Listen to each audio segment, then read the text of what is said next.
তো বন্ধুরা, ভোটের দিন আমি ফিরছিলাম বাড়ি। আর কোথা থেকে আসছিলাম, কিভাবে আসছিলাম, সম্পূর্ণ তোমাদেরকে আমি ভিডিওর মাধ্যমে শেয়ার করব। তাই তোমরা ভিডিওটা কন্টিনিউ শেষ পর্যন্ত দেখতে থাকো। আর যেহেতু তোমরা আমার চ্যানেলে নতুন হয়ে থাকো, তাহলে চ্যানেলটাকে একটা ফলো করে দিও। চলো শুরু করা যাক। তো হ্যালো বন্ধুরা, আমি সবুজ। কেমন আছো সবাই? চলে এসেছি তোমাদের জন্য আরও একটা নতুন ব্লগ নিয়ে। আর আমি গিয়েছিলাম আমার শ্বশুরবাড়ি আমার ওয়াইফকে বাড়ি নিয়ে আসার জন্য। আর এখন আমরা যে গাড়িটা করে যাচ্ছি তোমরা দেখতে পাচ্ছ, এই গাড়িটা ছিল হচ্ছে আমার পিসিদের। তাই পিসিরা যেহেতু কলকাতায় থাকে, তাই জন্য পিসিদের গাড়ি করেই আমরা বাড়ি ফিরছিলাম, কারণ পিসিরাও আসছিল ভোট দিতে। আর যেহেতু আমার শ্বশুরবাড়ি কলকাতায় গড়িয়া, তার জন্য আমি এখন আসছিলাম পাটুলির উপর থেকে। আর গড়িয়াতেই মানে আমার শ্বশুরবাড়ির পাশেই থাকে আমার পিসিরা, তাই জন্য পিসিরা ফিরছিল ভোট দিতে। আর সেই জন্যই আমরা কিন্তু পিসিদের গাড়িতে আসছিলাম, কারণ আলাদা করে আমাদেরকে আর গাড়ি ভাড়া করতে হয়নি। আর এইভাবেই কিন্তু যাচ্ছিলাম। আর আমার পিসাকে চলো তোমাদেরকে ভিডিওতে আমি দেখিয়ে দেবো, কারণ ড্রাইভিং করছে এখন আমাদের পিসা। আর পিসি কিন্তু সামনেই বসে আছে। আর এইটা হচ্ছে আমার ওয়াইফ, আর আমার পাশে ছিল আমার গোপাল সোনারা। আর তারপরে এখন আমরা চলে আসছি কিন্তু সায়েন্স সিটি। আর সায়েন্স সিটি তোমরা দেখো, এখানে সেই একদম নামকরা বিল্ডিং, জোড়া বিল্ডিংটা। আর চলো চলো তোমাদেরকে এখন আমরা কলকাতার ভিউটা একটা মিউজিকের মাধ্যমে দেখিয়ে দেবো।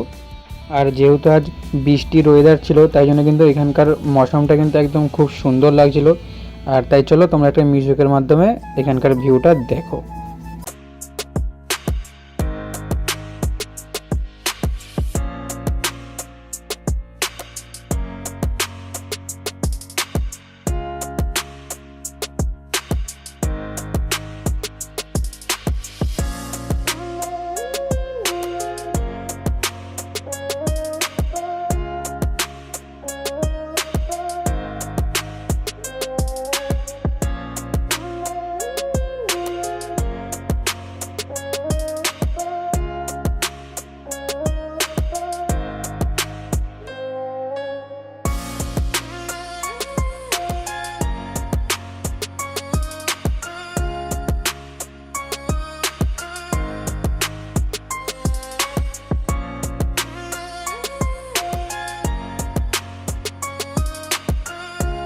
এই কলকাতার ভিউটা কিন্তু ছিল একদম কলকাতার মা ফ্লাইওভারের ভিউ।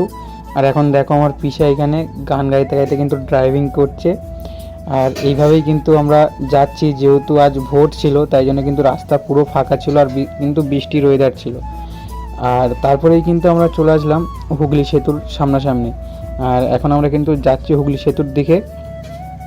আর বৃষ্টির ওয়েদারের জন্য কিন্তু রোড পুরো ফাঁকা। আর পিসাও কিন্তু গাড়ি কিন্তু খুব তেজ চালাচ্ছিল। আর তার সঙ্গে কিন্তু মিউজিক, একদম মৌসমটা কিন্তু সেই লাগছিল। আর এই দেখো, এই হচ্ছে কলকাতা হুগলি সেতু। আর তোমরা দেখো ব্রিজ কিন্তু পুরোই ফাঁকা। আর তোমরা এখানকার একবার ভিউটা দেখো কত সুন্দর লাগছে।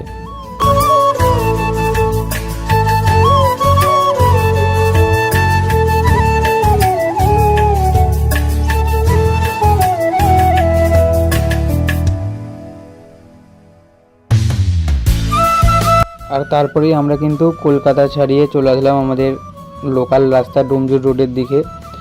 আর এটা যেহেতু আমাদের হাওড়া পড়ে যাচ্ছে, তাই জন্য তোমরা দেখো, দেখলেই বুঝতে পারবে। এখন আমরা কিন্তু আমাদের বাড়ির দিকে যাচ্ছি রাস্তা দিয়ে। আর তারপরেই যেতে যেতে পিসে একটা জায়গায় গাড়ি দাঁড় করিয়ে বললো এখানে চা খাবে। হচ্ছে আমাদের গাড়ি। আর এখানে দেখো বিএসএফরা কিন্তু দাঁড়িয়ে আছে, সমস্ত কিন্তু গাড়ি এখানে চেক আপ হচ্ছে। মানে কিছু কিছু গাড়ি, যেসব গাড়ির সন্দেহ হচ্ছে সেই সব গাড়ি কিন্তু ওনারা চেক আপ করছে এখানে। আর এইটা হচ্ছে আমার পিসা, সাদা কালার শার্ট পরেছে, এটা হচ্ছে আমার পিসা। আর এইখানে হচ্ছে আমার পিসি বসে আছে, আমার ওয়াইফের সঙ্গে গল্প করছিল। আর তারপরে আমরা এখান থেকে চাটা খাবার পরেই কিন্তু আমরা গাড়িতে উঠে পড়লাম। আর গাড়িতে উঠে দেখো সামনে হচ্ছে আমার গোপাল সোনা বসে আছে। আর তারপরে এখান থেকে আস্তে আস্তে পিসা গাড়ি ছাড়লো। গাড়ি ছাড়ার পরেই আমরা এখান থেকে বেরিয়ে গেলাম বাড়ির উদ্দেশ্যে, কারণ এখান থেকে আমাদের বাড়ি যেতে হলে আরও আধা ঘন্টা সময় লাগবে। তাই জন্য আমাদের পিসা গাড়ি ছেড়ে দিল। আর সামনে দেখো পিসা আর পিসি বলছে যে আমার নাতি নাতনিদেরকে নিয়ে গাড়ি ড্রাইভিং করব সামনে বসে, তাই জন্য আমাদের গোপালদেরকে নিয়ে সামনে গাড়ি চালাচ্ছে পিসা দেখো। আর আমরা কিন্তু আছি পিছনে বসে। তারপরে আমরা চলে আসলাম মুন্সিরহাট। আর এখানে দেখো কিন্তু ভোট হচ্ছে, ভোটে কিন্তু প্রচণ্ড লাইন, তোমরা দেখতেই পাচ্ছ। আর এইভাবেই চলে আসছে আমাদের গ্রামের দিকে। আর তোমরা এতক্ষণ তো কলকাতার ভিউ দেখলে, এবার হচ্ছে গ্রামের একটা ভিউ দেখো তোমরা। এটা হচ্ছে আমাদের গ্রামের ভিউ।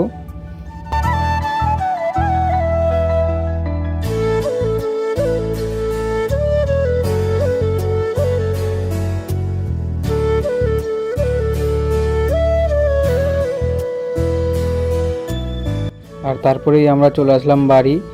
আর আমরা ভেবেছিলাম যে হয়তো রাস্তায় গাড়ি আমাদেরকে আসতেই দেবে না, হয়তো গাড়ি ঘুরিয়ে দেবে। আর কিন্তু আমরা ভালোভাবে চলে এসেছি বাড়িতে। আর ভিডিওটা এই পর্যন্তই লাস্ট। যদি তোমাদের ভালো লেগে থাকে অবশ্যই একটা লাইক করে দিও, চ্যানেলে নতুন হয়ে থাকলে চ্যানেলটা একটা ফলো করে দিও। টাটা।